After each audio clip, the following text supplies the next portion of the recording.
some missions are not a choice. Prepare to enter the real-life world of spies.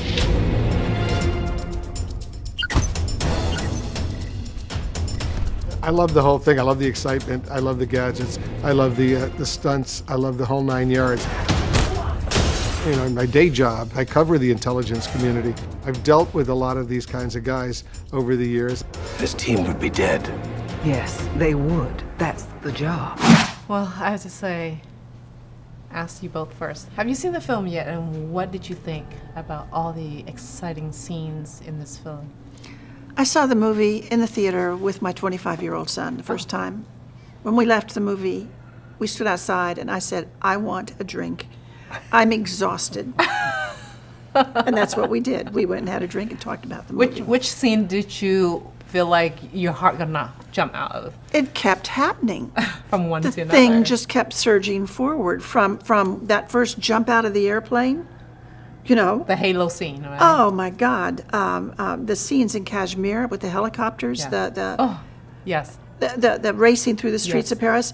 And Peter and I were talking before we came in here about I kept going to how are they filming that? How are they where I know where those cameras are, but how is that working? Which is where the behind the scenes stuff Yes. Yes. fascinates me.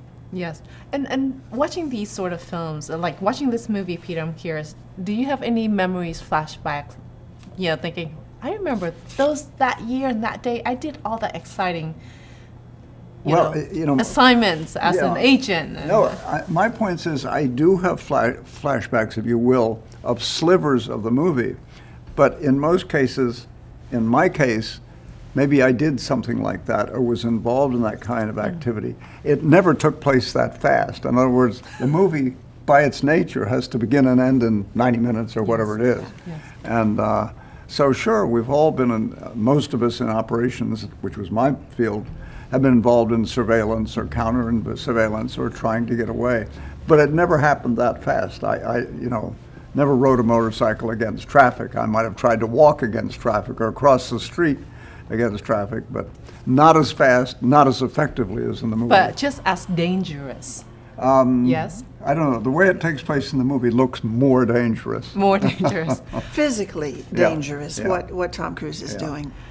I have to ask you, what was your toughest, hardest assignment that you have to do the disguise for The your... toughest assignment that I can tell you about, Yes. because we have to put some limits around this. Yes, yes. There was an event once, chief of station, a group of his people. I was there, and suddenly we had to meet with a terrorist, a really bad guy who said he knew of a plan to bring down an American plane. So we had to meet with him, and I thought that night in a hotel in the lobby that I might get shot. There were two armed people with this terrorist with Kalashnikovs, and they didn't care.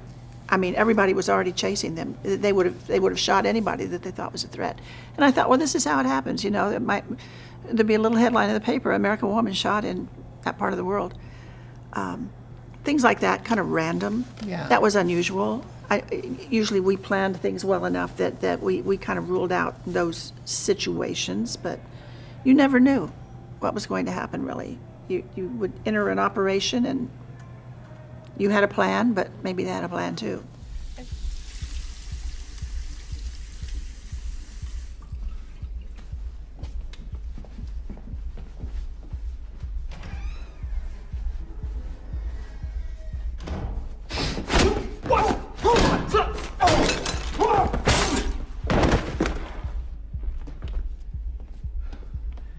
Where's the needle?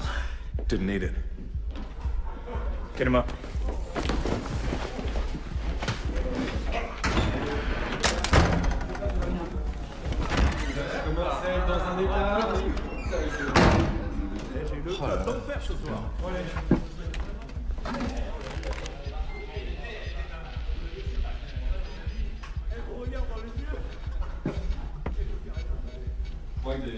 And how, as a CIA agent, how can you stay so low-key? I mean, is it hard to stay low-key so then you can accomplish your assignment? Well, much depends. Almost all of us who are operating overseas have some sort of cover.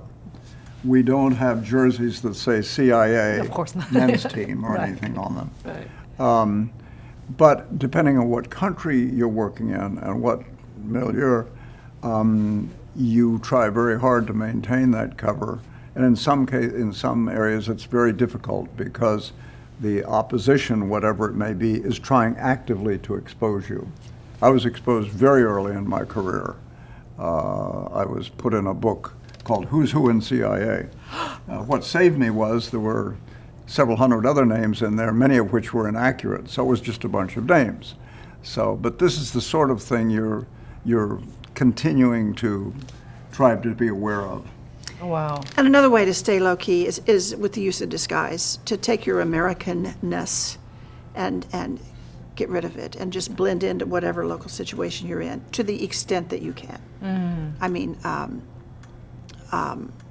where you become what we would call the little gray man, where nobody really remembers that you were even in the room, Wow. was a goal. And it's hard because you have to study your environment, the language, the culture in order to immerse into that wherever Absolutely. you're at. Sometimes you're just trying to not be American. Wow. Thank you so much. Such an honor to speak to you both. And Thank you. There's Sure. so many more Thank questions, you. but thank you so Okay. much. Thank you.